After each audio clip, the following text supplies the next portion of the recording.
Abra a Bíblia, a palavra de Deus em Mateus. Nós vamos passear pelas três menores parábolas da Bíblia. Mateus, a partir do 44 até os 50, nós temos três parábolas nesses poucos versículos. Mateus 13, de 44 em diante. O reino dos céus é semelhante a um tesouro escondido no campo, que um homem achou e escondeu. Então, transbordante de alegria, vai, vende tudo que tem e compra aquele campo. O reino dos céus é também semelhante a um homem que negocia e procura boas pérolas. Quando encontrou uma pérola de grande valor, ele foi, vendeu tudo o que tinha e comprou a pérola. O reino dos céus é ainda semelhante a uma rede que foi lançada ao mar e apanhou peixes de toda espécie. E quando já estava cheia, os pescadores a arrastaram para a praia e assentaram, escolheram os bons para os cestos e jogaram fora os ruins. Assim será no fim dos tempos: os anjos sairão, separarão os maus dentre os justos e os lançarão na fornalha acesa. Ali haverá choro e ranger de dentes. Então Jesus perguntou: vocês entenderam estas coisas? E eles responderam: sim. Então Jesus lhes disse: por isso, todo escriba instruído no reino dos céus é semelhante a um pai de família que tira do seu depósito coisas novas e coisas velhas. São 4 parábolas, mas 3 delas, elas têm o formato de parábola segundo Kenneth Bailey. Vamos orar ao Senhor. Senhor, nosso Deus, nosso Pai, nós te agradecemos, ó Deus, por mais um dia de vida, de saúde, de sair de casa, levantar da nossa cama, poder caminhar pelas ruas dessa cidade, abraçar pessoas, ouvir pessoas. Muito obrigado, ó Deus, pelo turbilhão de coisas que pudemos participar ao longo deste dia. Agora, Senhor, venha, ó Deus, trazer alento ao nosso coração com a ministração da palavra do Senhor sobre nós. Tenha, ó Deus, compaixão e socorre-nos, ó Deus, nesta hora, pois nós oramos em nome de Jesus. Amém. Amém. Jesus está conversando com os discípulos, e o capítulo 13 é um capítulo com muitas parábolas, e ele vai pouco a pouco avançando e contando uma parábola após a outra. E aí, depois da parábola do trigo e do joio, Jesus vai dizer aos discípulos que o reino dos céus, como que é o reino dos céus? Diz: o reino dos céus é semelhante a um homem que encontrou um tesouro no campo. Enterrou o tesouro outra vez. O campo não é dele, a terra não era dele. E aí ele foi, vendeu tudo que tinha, veio e comprou o campo. E aí o tesouro foi junto com o campo. Ele agora era dono do campo e do tesouro. E aí, se você observar nas 2 parábolas seguintes, Jesus vai, pelo menos a próxima, dizer: o reino dos céus é semelhante a um colecionador de pérolas, e esse homem encontrou uma pérola de grande valor. Parece que a pérola não era dele, ele trabalhava para alguém. E ele foi, vendeu tudo o que tinha, tudo o que possuía, voltou e comprou a pérola de grande valor. A tônica, segundo Kenneth Bailey, um dos melhores exegetas que eu conheço, está na expressão tudo o que tinha. Ou seja, ele encontrou algo tão extraordinário que tudo mais que havia na vida dele, tudo que ele havia juntado, todo o significado de sua existência deixou de ter o mesmo significado, porque agora ele encontrou alguma coisa extraordinariamente que ia além, de modo extraordinário, além daquilo que ele mesmo havia considerado. Encontrou um tesouro, e o tesouro valia mais do que tudo que ele possuía. Só que Jesus não está falando de tesouro, ele está falando do reino dos céus. Diz, é semelhante ou de modo análogo. Ele diz, está acontecendo aqui aquilo que acontece com os discípulos, com os apóstolos. Aconteceu comigo, aconteceu com você, vai acontecer amanhã com outra pessoa que vai entregar a vida a Jesus. Ele está dizendo, essa pessoa viveu a vida dela e de repente ela descobriu algo que era maior do que tudo que ela experimentou, tudo que ela desejou na vida. Jesus Cristo nosso Senhor. Diz, ele foi, vendeu tudo o que tinha, veio e comprou o campo. Ou seja, ele trocou tudo que possuía, tudo que era sua realidade, tudo que era seu desejo, ele trocou pela sua descoberta. Neste caso aqui, o tesouro, no nosso caso, Jesus. Quantos de nós aqui nos já fizeram e que estão nos ouvindo em casa e hão de ouvir essa mensagem amanhã ou depois no YouTube? Quantas pessoas já passaram por essa experiência? Um belo dia, você está estudando, correndo, trabalhando, acordando cedo, você está planejando toda a sua história e você tem na palma da mão tudo que já aconteceu e na outra mão está estendida para colocar tudo que pode acontecer e de repente você encontrou Jesus, o grande tesouro da sua vida. E aí ele está dizendo, e aí você troca tudo isso, tudo, vendeu tudo que tinha e foi lá e comprou a terra com o tesouro. Todo o projeto, toda a história. Uma das frases que eu mais ouvi quando aceitei Jesus é: você vai abrir mão disto?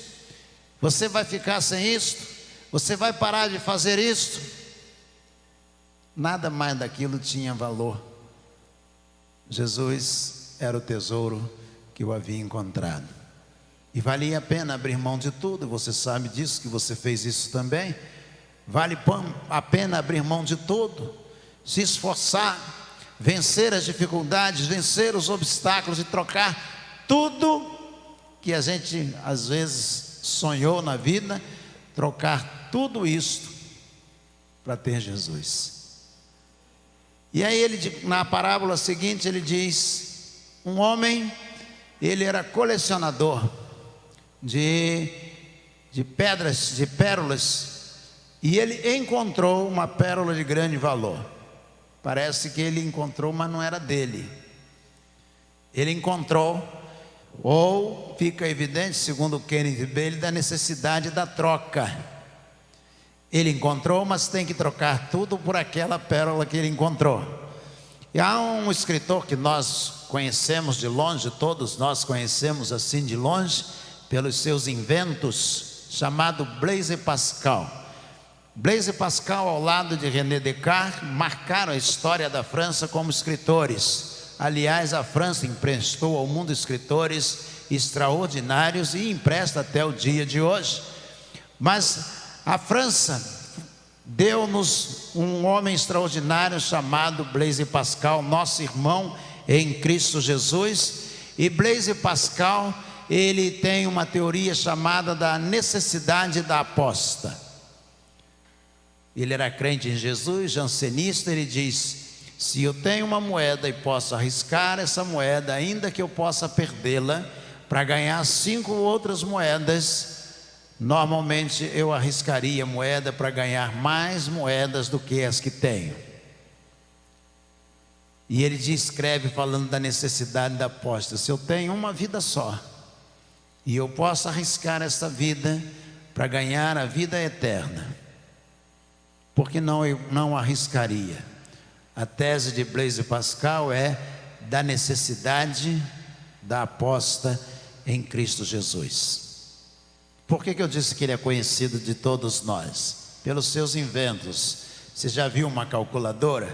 Foi criado por Blaise Pascal aos 16 anos de idade. Você sabe multiplicar e dividir? Essas duas operações foram criadas por Blaise Pascal aos 9 anos de idade. Você anda de carro e alguém freia com um pedal pequenininho e para um ônibus, uma carreta. Essa prensa hidráulica foi criada por Blaise Pascal, nosso irmão em Cristo Jesus. Ele está dizendo, Blaise Pascal, se eu posso arriscar e certamente vou ganhar, vale a pena arriscar tudo que eu tenho, tudo que eu possuo. É isso que Jesus está dizendo a partir do versículo 44 do capítulo 13, e agora em especial falando sobre a pérola de grande valor.